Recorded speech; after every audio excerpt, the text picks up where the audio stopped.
So I am going to use the Walk in the Forest designer series paper on my first project.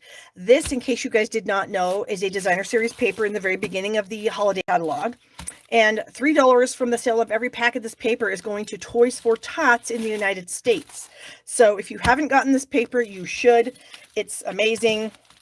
I have a whole bunch of 6x12 pieces. Why? I don't know. I think I cut it and then anyway. So here are the patterns. They're designed to coordinate with the Merriest Trees bundle along with the Beary Christmas bundle. So anyway, really great patterns. I just am having a good time with them. So I chose this tree pattern here. And I wanted to do something with our new Deckled circles.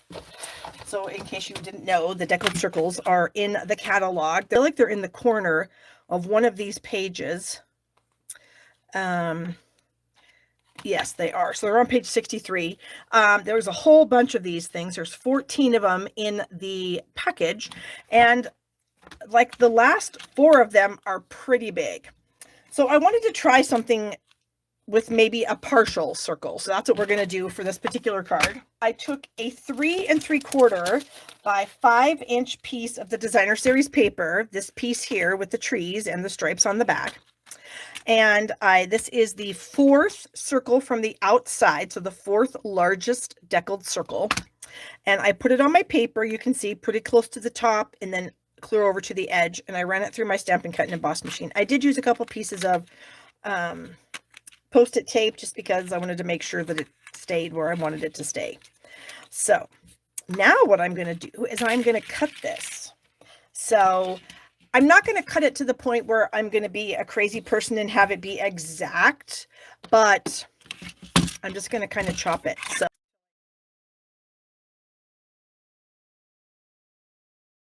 I'm just kind of guessing what I'm doing here. So that was 1, 2, 3, 1, 2, 3. Maybe that. 1, 2, maybe here.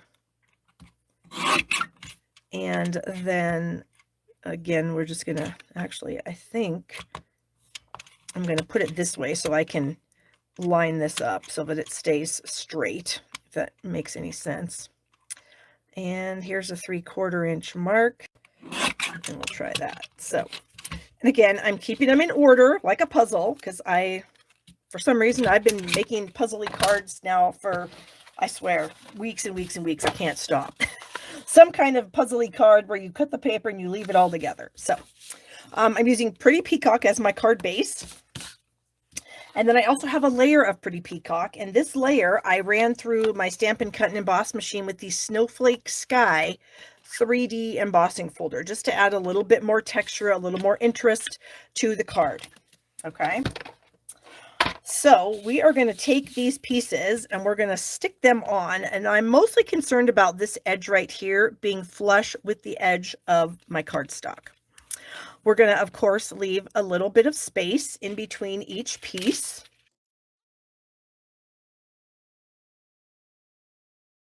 Okay, I hope I cut this right. All right, so I need to scoot it up. See, good thing I didn't actually glue it down just yet. And I do recommend doing this before you actually put glue on because, you know, you might need to do what I just did and kind of revamp your plan. Because what I'm trying to do here is, of course, have the same distance, the same excess at the top as I do at the bottom. So that's pretty much all I'm doing there. So I'm going to start, I think first I was going to maybe start with the top and bottom piece, but I think I changed my mind and I think I'm going to start with the middle. I think I have a glue booger on that. And so I'm going to add some glue. Wow, that could have been a problem. And so I'm going to try to stick it in the middle here, right at the edge of the cardstock. And since I'm using liquid glue, I need to get my eyes closer to the paper. I feel like that's straight. Is it not? Does it look straight to you guys? I mean, I think it is.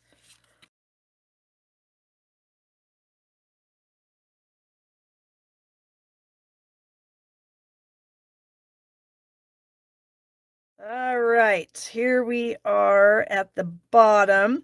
I didn't quite do it as well as I had wanted. It is what it is. So I think what I actually might do is I might trim just a bit off of the bottom here. And then I will trim a bit off of this edge too, so that they're still the same thing. Okay. There we go. So there, that's going to be this. That's what we have so far. I have a layer of white for the inside. I have a couple of scraps here because I'm going to stamp some trees and the little bear. So I'm going to stamp my bear in some pecan pie.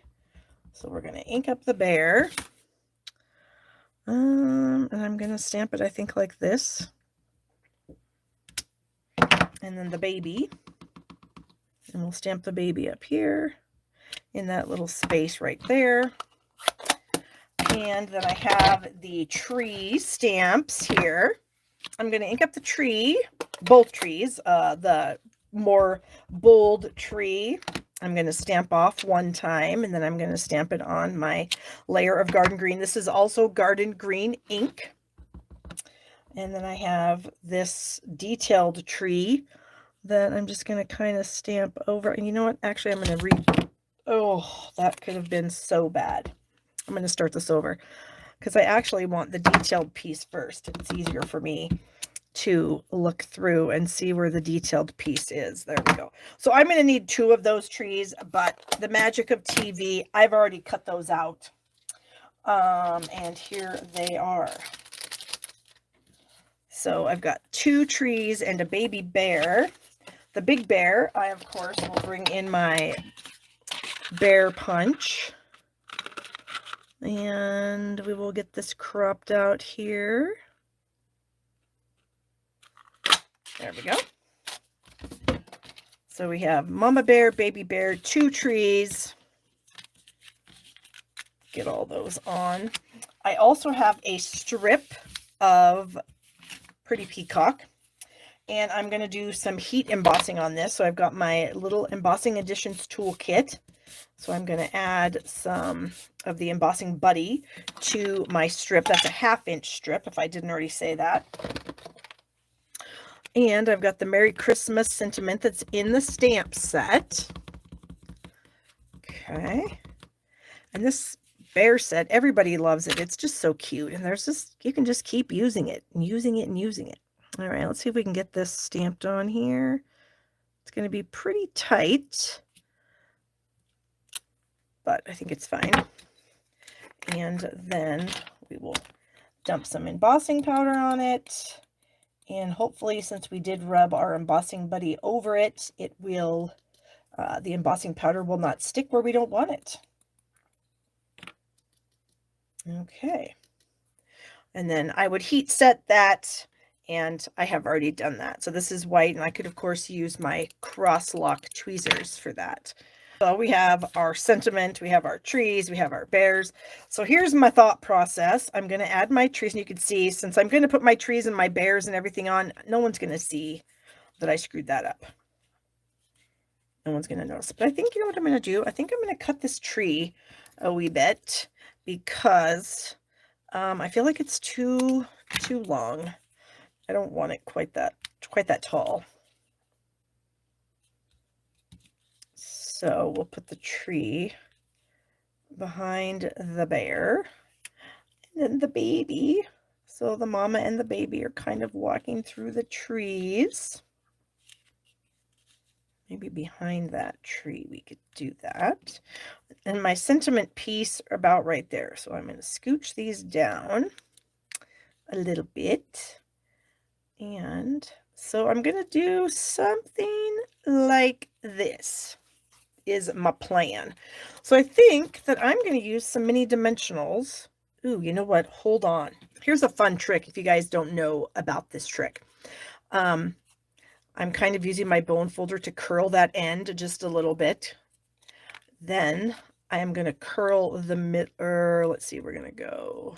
I want this to kind of be up, and then the middle will be up a little bit. So we've got, you see how that is? It's a little bit of a wave.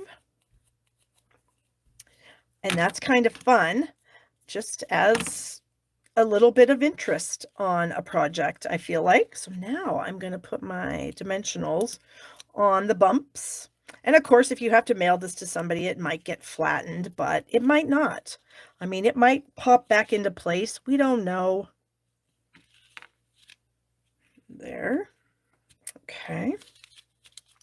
And then our trees, I'm going to add some glue. I think my glue is getting, it's almost gone. That's why it's not wanting to work so great. I'm going to scooch that underneath there. So it's a little shorter. Like I said, I wanted it to be a tiny bit shorter. Okay, and then we're going to have Mama here.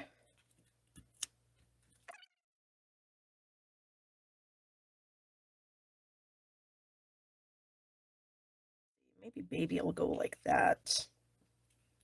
Something like that. Okay, and then we'll add, and because I have this embossed with a folder, I am going to use a liquid glue to tack it down.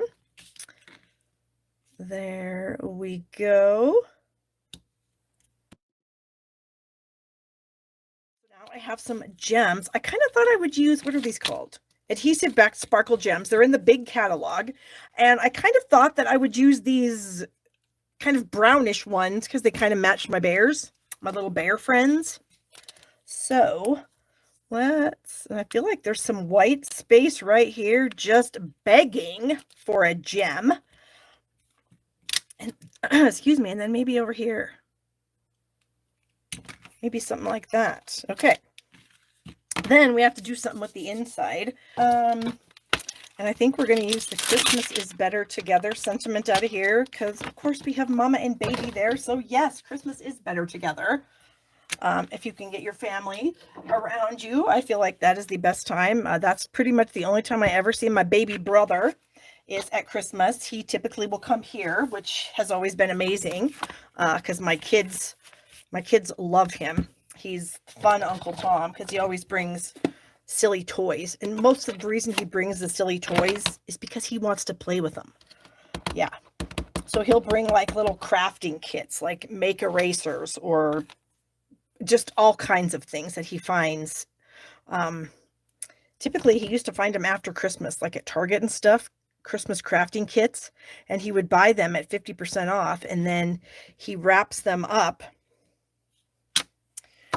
And then we open them when he gets here, and the kids love it. I kind of want to add a tree.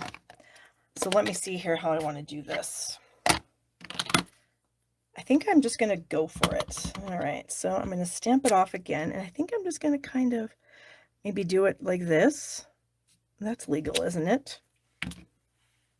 I guess it's legal. It's my card. I can do whatever I want. Oh, I did it again where I didn't. I should have done, for me, on this particular one, I should have done the detailed piece first.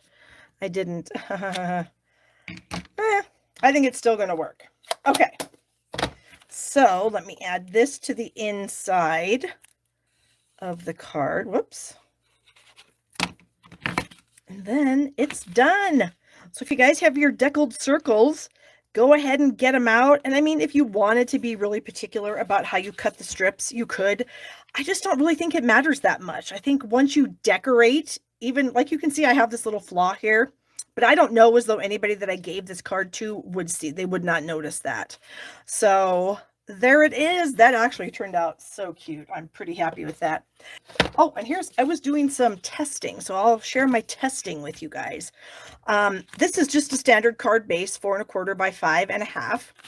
And this is the third largest circle. So I used the fourth largest on my card. This is the third largest. So this I added an extra layer to. This one I did not. Okay. So then this is the same as this, where I used the fourth largest circle, but I also did not put a layer on this one either. So you can kind of see the difference in all of those, if that's helpful at all. And then of course I made some little notes for myself so that, you know, the next time I pull this out of my card idea pile, I can go, oh yeah, that'll tell me exactly how to do it. Have the deckled circles. I would love to see if you guys do something with that. In fact, maybe we should have a little card challenge on my Stampin' Is My Job Facebook page. And if you guys do something like this, I'll give you till the end of the month. And if you do want to participate, go ahead and make a card using the Deckled circles in the same way that I have done this and post it on my Stampin' Is My Job Facebook page. I'll go ahead and get a post up with this card and some directions. And then I'll give something away at the end of the month, in the beginning of November, the first time that I'm live in November, whatever day that is. We'll give something away just because I think this is kind of fun. And I would love to see what you guys do with this kind of a layout, how you would incorporate using a partial circle and cutting it up. And of course, you could use the partial circle on it could be an embossed piece of cardstock. It could be a stamped piece of cardstock. It could be designer series paper, whatever you want to do. Yeah, start thinking about what you want to do, and I will get a post up. If it's not tonight, it'll be first thing in the morning, and then you guys can start sharing your cards because I'd love to see what you do. So there we go, guys. Have a great week. Thank you so much for joining me. Links to everything is in the description of this video. In fact, I'll even put a link to the challenge there after I get it up and get the link.